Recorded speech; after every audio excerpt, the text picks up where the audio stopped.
Pues bueno, Valli, conta'm, Hola, buenas. al carrer El Pes, que heu preparat? Seguim un poc la línia dels últims 5 sexennis. El que passa és que enguany, este sexenni, hem enfocat bàsicament a la temàtica dels flors, que és el que vam pensar en el moment de fer el disseny, algo que fos realista, que poguérem aplegar a fer, per la gent que som, i després una mica tornar als orígens dels adornos dels carrers. Fa el quadre que posem sempre a l'inici del carrer, que té una perspectiva, i va tapissat.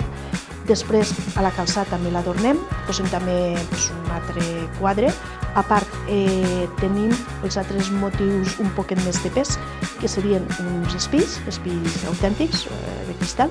A cada costat de l'espill tenim una espècie de dames, a veure, no te puc dir d'època, ni si són medievals, si són renaixentistes, o sigui, hem triat models així que tinguin els vestits molt vistosos.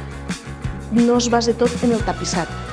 Compaginem molt tapissat en altres tècniques de treballar el paper i després hi ha altres motius de continuïtat que van d'element a element dels que composen el carrer.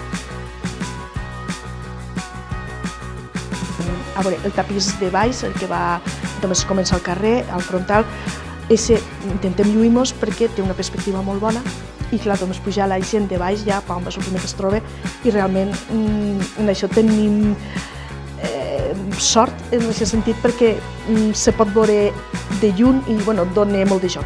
Llavors, ara s'ha fet una vista de Morella, clàssica, però hem intentat innovar en flors de paper. I després, a la calçada, l'any passat vam optar per fer un quadre com si fos una ofrena de flors en flors menudes. Enguany no teníem temps material de fer tanta feina, doncs vam optar per buscar una Mare de Déu. La Mare de Vallivana ja la vam fer fa 6 anys.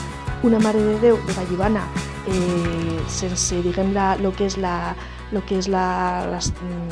Mare de Déu, l'estàtua, diguéssim, no mos acabava de donar prou, o sigui, no mos acabava de lluir, no sabíem molt bé com treure-la per avant. I al final vam optar per fer una Mare de Déu en un niño, una Madonna. Entonces vam estar mirant diverses opcions de Mare de Déus, vam buscar per internet i tal, i vam optar per una que hi ha al Museu del Prado, que és una Madonna que va pintar Sasso Ferrato. Com Sasso Ferrato té una certa vinculació amb Morella, perquè a l'església tenim la Madonna, que és molt bonica, però clar, era un poc més com una Dolorosa, i volíem una Mare de Déu en un niño. Entonces vam agarrar d'aquest autor i l'original vam treure la làmina, vam aconseguir la làmina en qualitat i entonces és la que posarem a la calçada. Us he de dir que tenim paper rissat, jo crec que de fa més de 36 anys. Uns colors que ara jo no sé si se trobarien. I a més està molt ben conservat i l'hem aprofitat molt per fer els marcs dels espills. A més, vull dir, han pogut tonos molt llamatius i bonicos.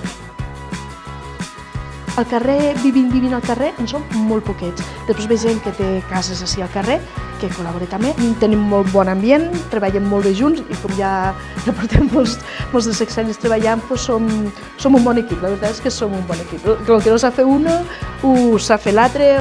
I jo penso que és la constància la que ens permet després treure coses, per la poca gent que som, treure coses una miqueta lluïdes.